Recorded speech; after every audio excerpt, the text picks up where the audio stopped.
¿Qué dice Lozano? ¿No Que no se escuché? escuchaba, pensé que estabas hablando. No, Ah, bien, apenas voy a empezar. dale. Bien, buenos días. Hoy sí fueron madrugadores, hoy sí le pasaron el link a la hora que era. Bien, como esto de fisiología es bastante extenso, lo que vamos a hacer es trabajar algunos resultados de aprendizaje, pues, transversales o asociados a diferentes sistemas que entran en el examen de fin de ciclo básico y que pudieran relacionarse entre sí. Entonces, estos son los resultados de aprendizaje elegidos para la charla. Entonces, primero es analizar el fundamento fisiológico de los procesos metabólicos y funcionales del cuerpo humano, asociados a lo que es el papel de los canales iónicos en el potencial de membrana. Luego, comprender los mecanismos de regulación de los líquidos corporales. eh, Comprender la distribución eléctrica y su importancia en el mantenimiento de las funciones vitales en la célula, el deslizamiento de la contracción muscular, todo lo que es regulación de la contracción muscular, acoplamiento, excitación, contracción, que eso incluye estos tres resultados de aprendizaje, de hecho estos cuatro también, bien, asociados a cómo se integra o cómo se relaciona el potencial de membrana, los iones, eh, en la contracción muscular, en los diferentes tipos de contracción muscular, porque no es lo mismo la cardíaca, la estriada esquelética y la lisa. Cómo funciona el ciclo cardíaco, cómo funciona la circulación para mantener esos líquidos corporales. Analizar factores que intervienen en los procesos básicos renales. En específico, digamos, el foco aquí será en el mantenimiento de ese medio externo, medio interno, asociado a los líquidos y electrolitos. Y bueno, eso incluye también la filtración glomerular, que es uno de los procesos básicos renales. Entonces, digamos, el foco aquí o el objetivo aquí es líquidos, electrolitos y cómo se relacionan a partir de diferentes sistemas o diferentes funciones que hay en el cuerpo humano. Muy bien. Entonces, recordando esto, estos son conceptos de fundamento, que vamos a incluir fundamento, músculo, nervioso, cardiovascular y renal, básicamente asociados a este tema. Entonces, este en particular lo vieron en fundamentos y es la composición de los líquidos corporales. Eh, Estas referencias que vemos acá están asociados a lo que nos dice Guyton. Entonces, por ejemplo, en un hombre el agua corporal total equivale a un 60%. Esto es para un hombre de 1,70 que no tiene sarcopenia, que no es obeso, que pesa 70 kilos. Bien. Lo mismo para los promedios de mujer y ancianos y niños. Bien. Pero Guyton en específico, el hombre Guyton es hombre de 70 kilos que mide unos 70, no tiene obesidad. Bien, en esa persona el agua corporal total es 60%. En una mujer, el peso total o el porcentaje del peso total en agua baja un poco más, básicamente por la cantidad de grasa que tiene naturalmente. Bien, las mamas, la acumulación de grasa en las caderas, ¿sí? Y la grasa es un componente hidrofóbico, por lo tanto podemos decir que ese tejido adiposo es un peso seco. Entonces, como gran parte del peso de la mujer va a estar asociado a esa grasa, el porcentaje de agua disminuye porque la grasa es un peso seco. En los recién nacidos, bueno, otra cosa interesante es, lo vamos a trasladar acá al hombre. Si el hombre tiene obesidad, tiene ginecomastia, tiene un perímetro abdominal aumentado, todo eso es grasa. Entonces, este porcentaje disminuye. Sin embargo, para hacer cualquier cálculo, tú igual tomas en cuenta de que sea 60% en un hombre. A la larga, estos cálculos van a ser un estimado de la realidad, porque para calcular el peso real necesitamos realizar una impedenciometría, que ese sí te va a medir, te va a, digamos, relacionar el peso con las densidades que pudiera encontrar en todo el cuerpo humano, en cada extremidad, en el torso, en la cabeza. Entonces ya ahí me daría un estimado más acertado, más cerca a la realidad, que simplemente hacer los cálculos. Pero usualmente no varía mucho, a menos que el hombre sea extremadamente obeso, o sea, que tenga una obesidad mórbida. Bien, en un recién nacido, el peso o el porcentaje del peso total en agua puede aumentar incluso hasta un 80%. Eso es porque recuerden que estos niños tienen gran cantidad de tejido mesenquimal. El tejido mesenquimal es un tipo de tejido conectivo laxo que gracias a su gran cantidad de glucosaminoglicanos pues retiene gran cantidad de agua. A eso súmale de que un recién nacido no tiene grasa blanca, ¿sí? Lo que principalmente tiene de tejido adiposo es grasa parda, que se acumula en el dorso, que se acumula en la cabeza, pero es muy poco. Asociado a eso, como tiene muy poca grasa y tiene gran cantidad de tejido conectivo laxo, pues básicamente su porcentaje de agua sube. Entonces, cuando usted esté en pediatría, usted notará que el de los mayores motivos de consulta que va a llegar a urgencia va a ser un niño con vómito diarrea. Y eso tú dirás que es algo tonto porque es que en nosotros, a personas adultas, una diarrea, unos vómitos no te desequilibran, pero usted debe tener en cuenta que un niño tiene un 80% de agua, entonces ya deja de ser algo tonto. Si el niño se desequilibra un poquito, si empieza a vomitar, si empieza a tener diarrea, tiene grandes manifestaciones en su economía corporal asociado al gran porcentaje de agua que tiene. Muy bien. Lo mismo o paralelo va a ocurrir en los ancianos, pero de una manera inversa, porque en los ancianos el porcentaje de agua puede descender hasta un 45%, incluso si es hombre. Entonces le va a pasar lo mismo. Cualquier desequilibrio, cualquier pequeño desequilibrio en sus líquidos puede matarlo. Entonces, ojo con diarreas y vómitos en niños y en ancianos. Muy bien. Ok. Lo siguiente es cómo se distribuyen esos líquidos. Básicamente tenemos dos compartimentos grandes. Un compartimiento extracelular, que es lo que llamamos medio interno, y un compartimiento intracelular, que es el líquido que está dentro de las células. Bien, yo quiero que usted note estas flechitas, ¿sí? Que significa que el líquido va en ambas direcciones.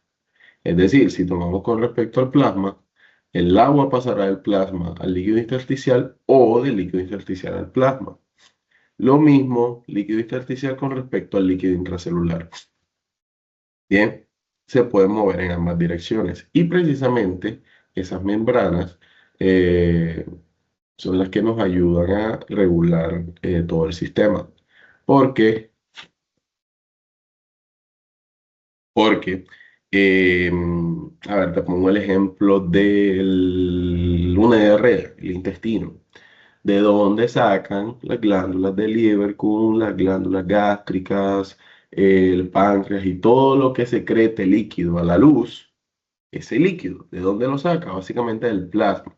Tengan en cuenta desde la histología de que estos señores son glándulas y toda glándula tiene debajo tejido conectivo laxo, ¿bien? Que es donde los capilares vierten líquido o producen líquido tisular para que las glándulas puedan producir sus secreciones. ¿Por qué lo menciono?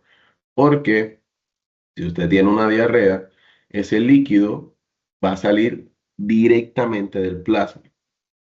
Entonces, eventualmente descender al volumen plasmático, que eventualmente va a afectar el líquido intersticial, que eventualmente va a afectar el líquido intracelular.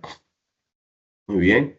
Entonces, como son compartimentos que están relacionados o separados más bien por una membrana semipermeable, que es permeable al agua, pero no es permeable a gran cantidad de iones, entonces ese líquido se puede mover por esos tres compartimentos. Otra cosa que quiero que note de esto es que todo ingreso y toda pérdida será a través del plasma. ¿Cuáles serán los ingresos? Los ingresos principales, o sea, los usuales, los convencionales, están dados básicamente por el líquido que tú tomas y los alimentos. La principal contribución son los líquidos tomados. Los alimentos también contribuyen, pero sobre todo los líquidos.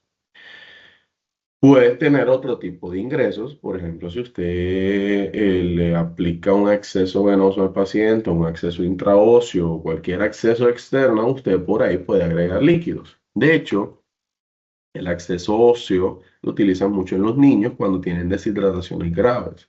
Entonces, básicamente le introduces una aguja un poco bastante rígida y grande en la tibia y como este es un espacio que no va a colapsar, que un espacio, digamos, sanguíneo a médula ósea, un espacio sanguíneo que no se va a colapsar porque sus paredes son básicamente el hueso, usted le puede meter por ahí todo el líquido que usted quiera.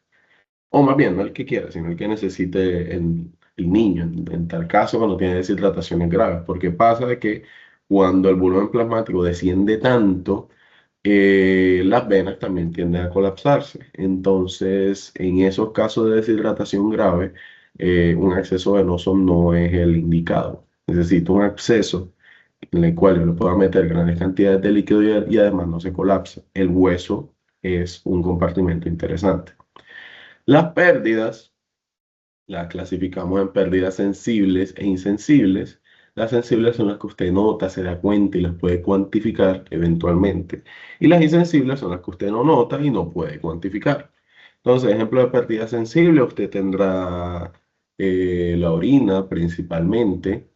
Tendrá como pérdidas insensibles la respiración, digamos, la evaporación de agua a través de la piel, que no es lo mismo que el sudor, porque ese es otro tipo de pérdida. Bien, entonces ahí tiene varias, tiene el sudor, tiene esa evaporación, tiene la respiración, tiene las heces fecales, tiene el líquido que usted elimina por la orina, ¿sí? Y en condiciones normales ambos deben estar en equilibrio. Los ingresos deben ser iguales que las pérdidas, ¿sí? Esto es controlado, uno de los principales órganos que controlan eso es precisamente este primero, el riñón, que garantizan de que, digamos, esas pérdidas sean coherentes. Porque me gustan los molaridad plasmática, que hablaremos de eso ahorita, me gustan los niveles de electrolitos, me gustan los niveles de agua. Y la última cosa que quiero que notemos de esta gráfica que te muestro aquí es que el intercambio de líquido entre el plasma y el líquido intersticial es básicamente un capilar versus el intersticio o el líquido tisular que se está quedando en la matriz intracelular, específicamente en la sustancia amorfa. Pero note que este líquido no se queda aquí eternamente, porque usted conoce unos señores que se llaman capilares linfáticos, que lo que van a hacer es drenar el líquido, desde el exceso de líquido desde el líquido intersticial y lo regresa hacia el plasma. Básicamente esto está ocurriendo en los capilares linfáticos que van teniendo afluentes hasta vasos linfáticos más grandes, llegando, por ejemplo, al conducto torácico que se encuentra anterior a las vértebras torácicas, para terminar drenando en el ángulo formado entre la yugular y la subclavia.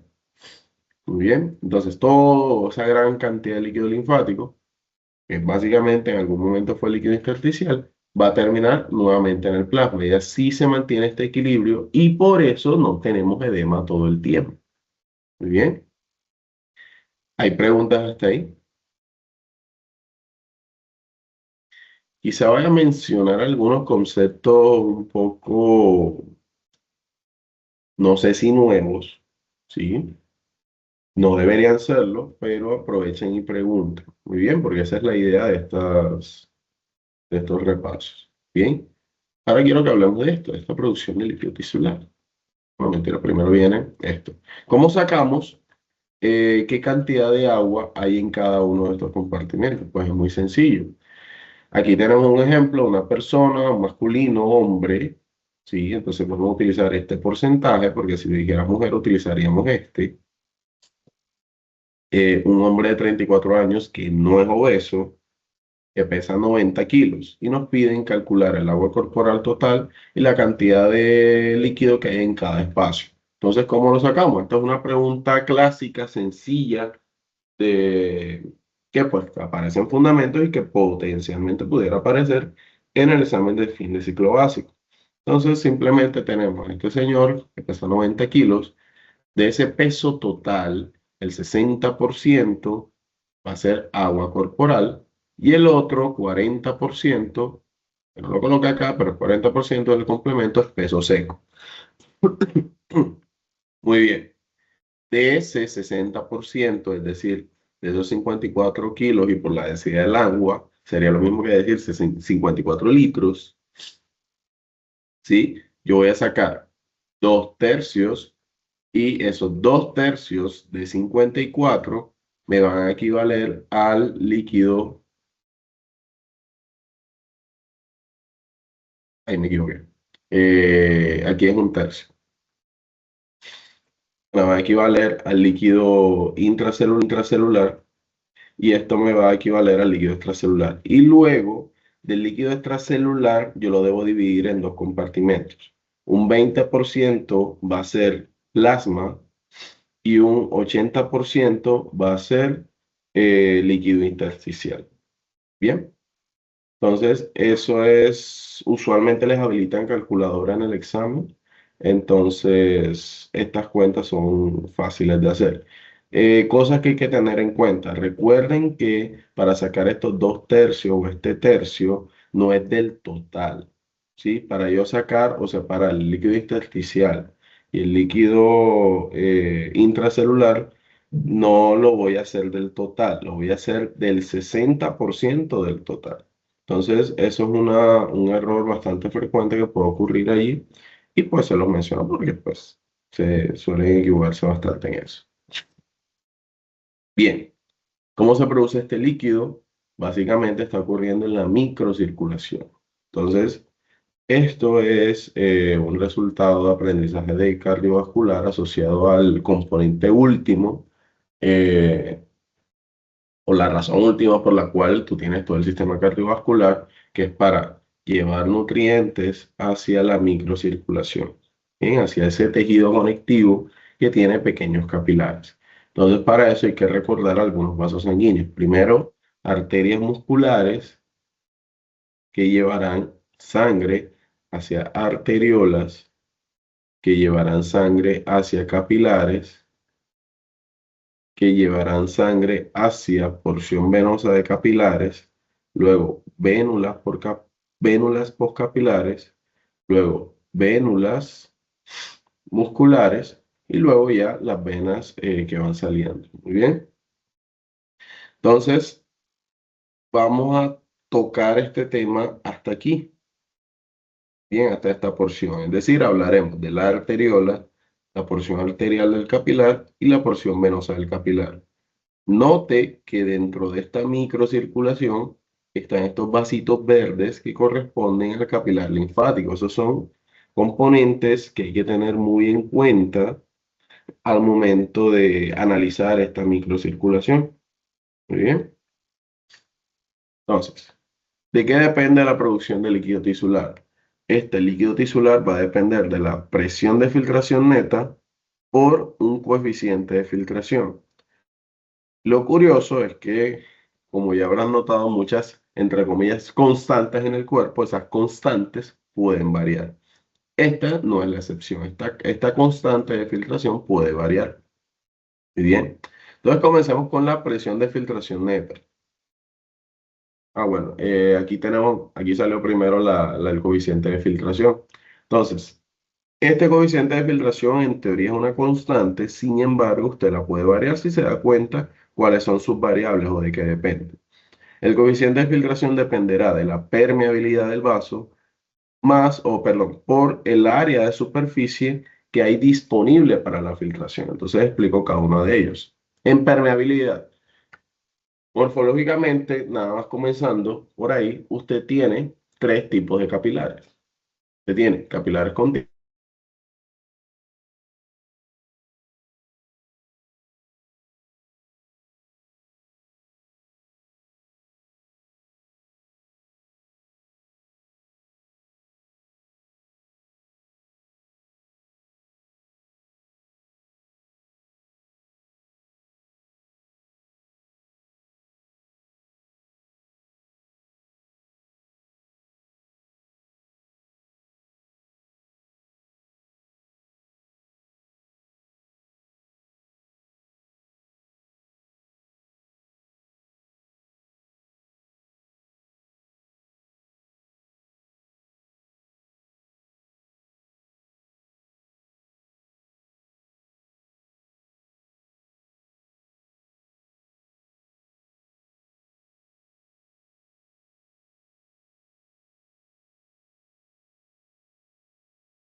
Fallas técnicas.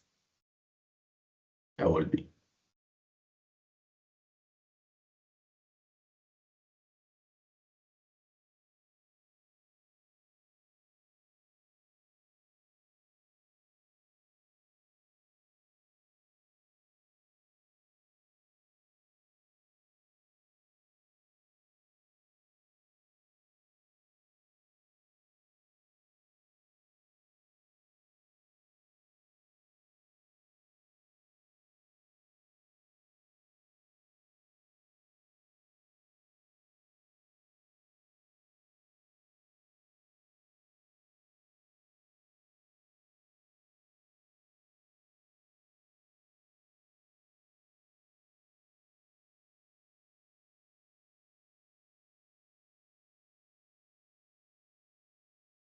¿Alguien me puede decir si se ve la pantalla? Sí Sí, se ya. ve. Se ve. Eh, segundito.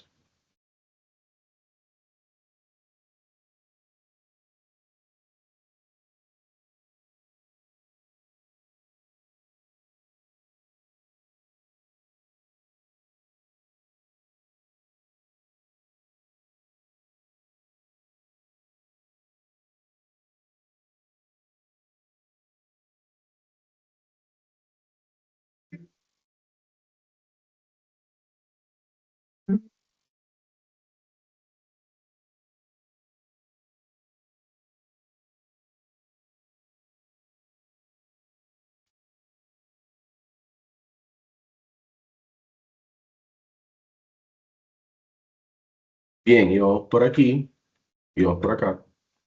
Entonces, asociado a la permeabilidad del vaso, recordamos que tenemos tres tipos de capilares: capilares continuos, capilares fenestrados y capilares sinusoidales.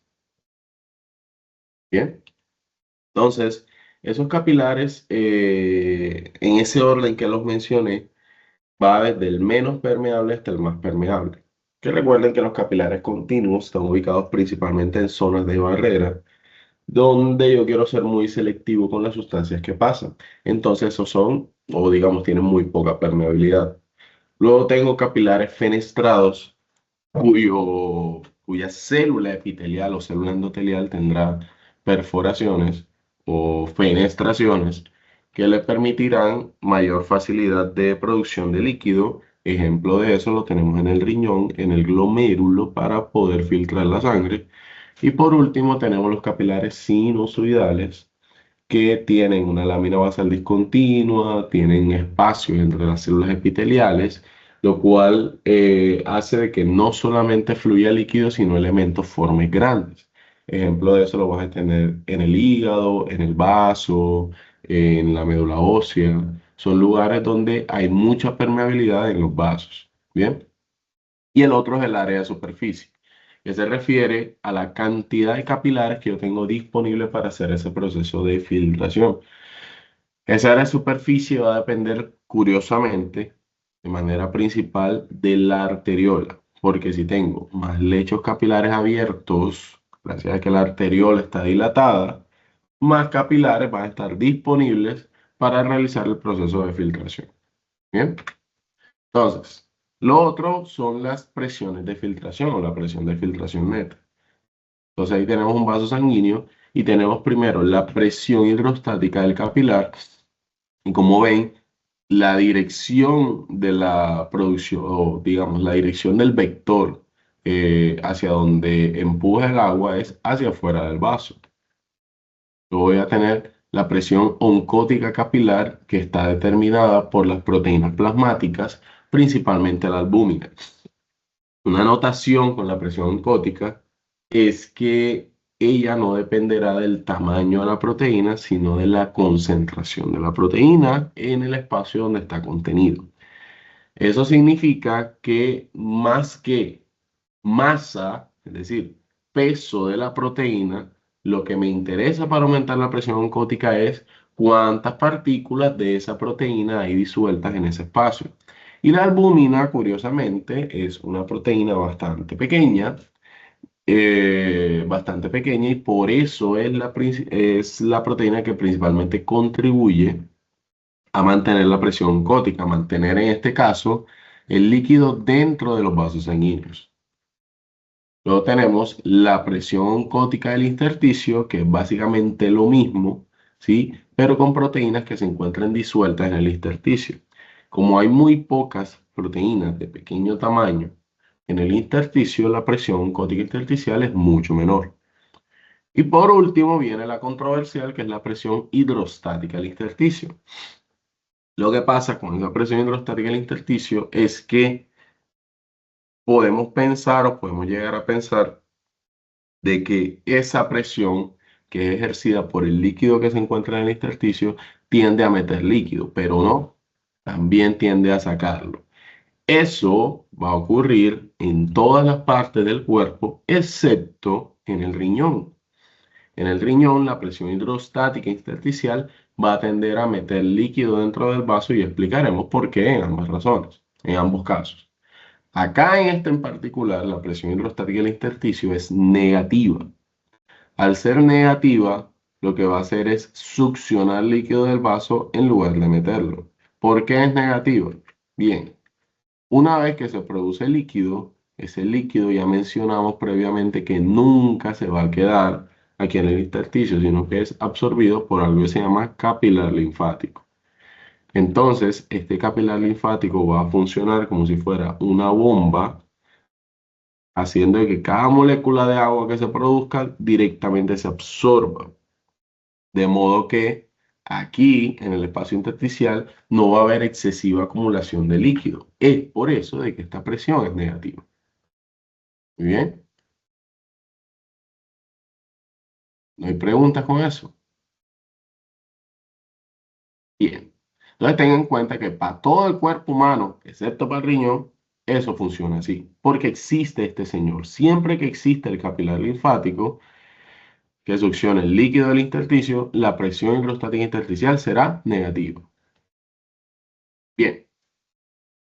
Esos líquidos corporales van a tener una composición, van a tener solutos disueltos, porque al final nosotros lo que tenemos es una solución.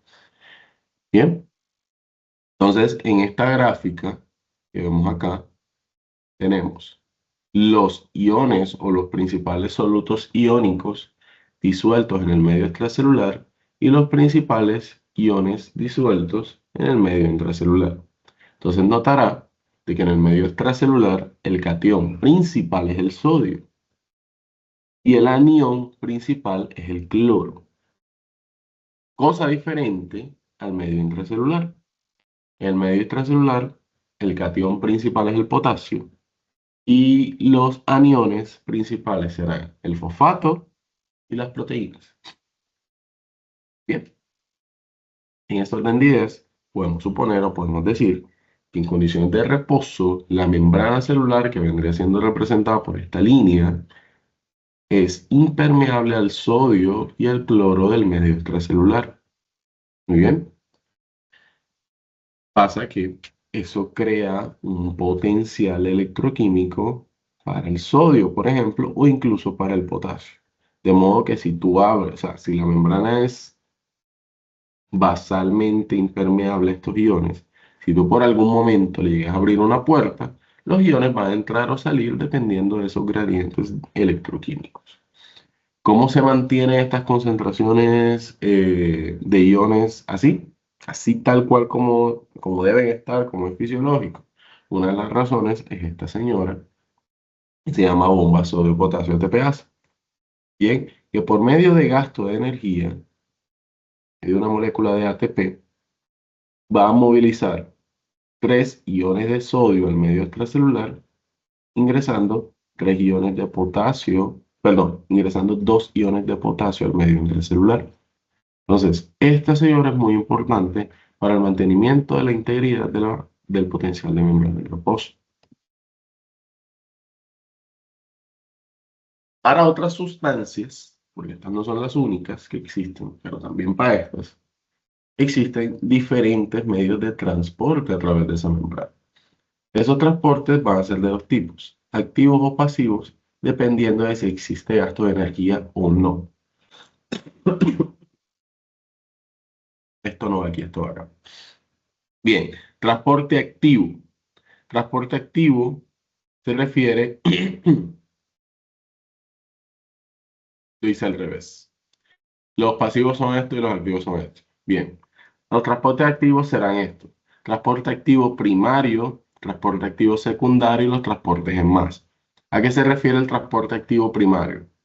Este transporte activo primario es básicamente que tú le abres o hay una molécula que transloca un soluto de un compartimiento al otro por medio de gasto de energía.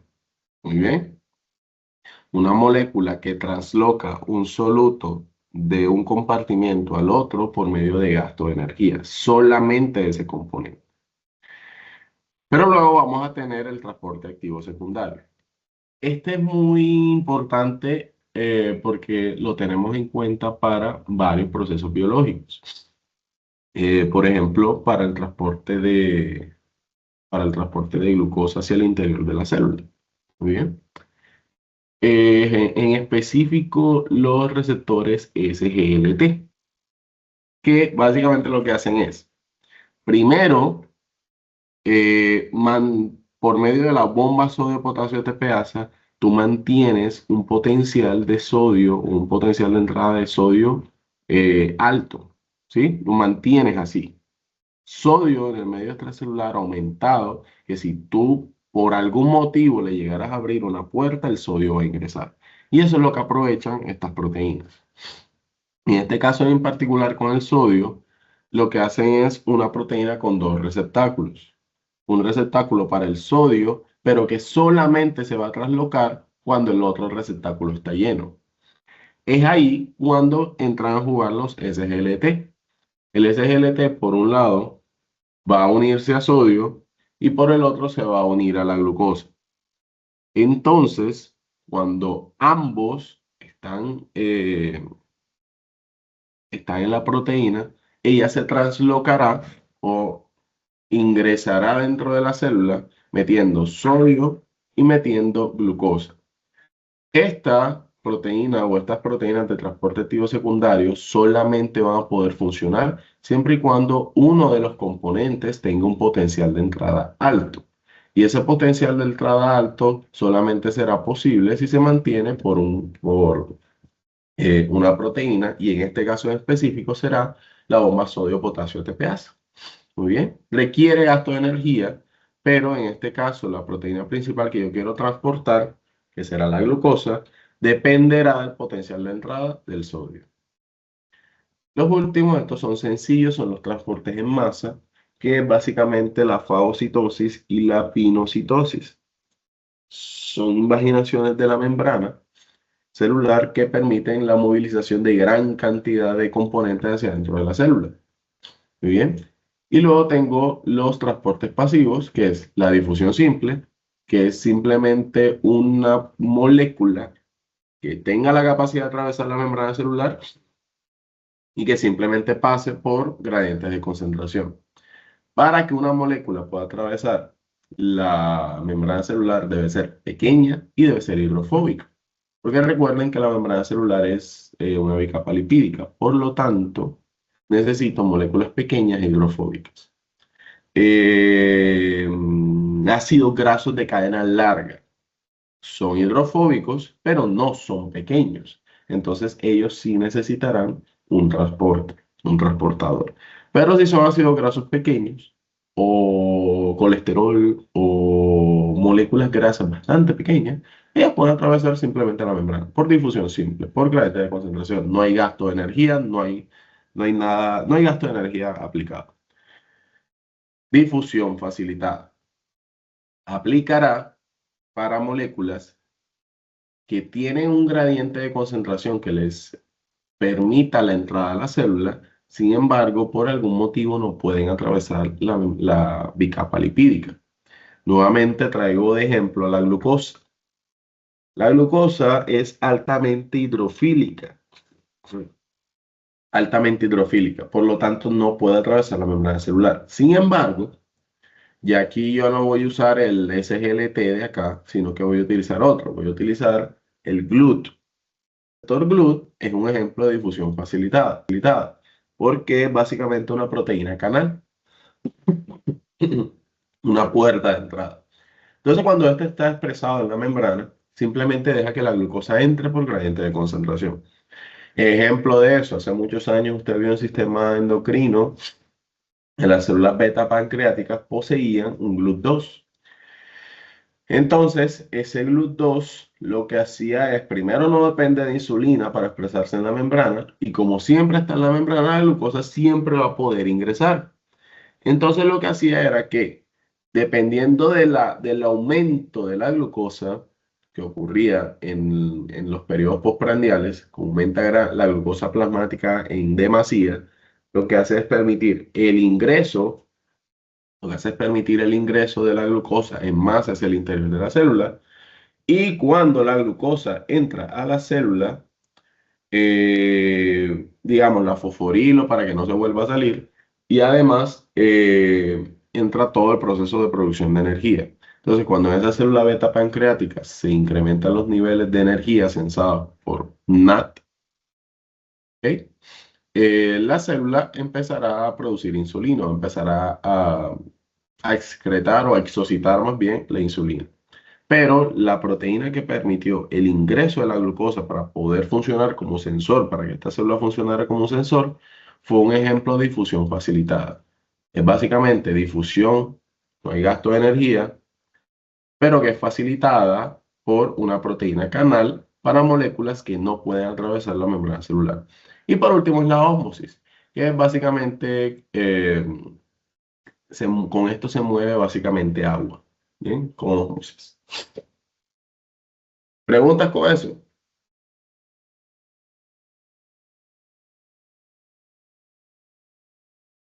Bien, para pasar a la siguiente parte nos vamos a quedar de hecho con la ósmosis. Es básicamente o implica principalmente movimiento de agua. Movimiento de agua dependiente de las concentraciones de soluto que hay en los dos compartimentos. Entonces, por ejemplo, si esta es una membrana semipermeable y notan que es semipermeable a iones, a solutos, porque este sodio no está ingresando acá, ni este potasio está saliendo para acá, significa, en este caso, en este ejemplo que podemos ver aquí, que de hecho ocurre en la vida real, con respecto al sodio, de que esta membrana es impermeable al sodio. Entonces, si el sodio se incrementa en el medio extracelular, va a haber movilización de moléculas de agua, va a haber movilización de solvente para intentar equilibrar las concentraciones en ambos compartimentos. Entonces, si la cantidad de solutos, en este caso de sodio, aumenta en el medio extracelular,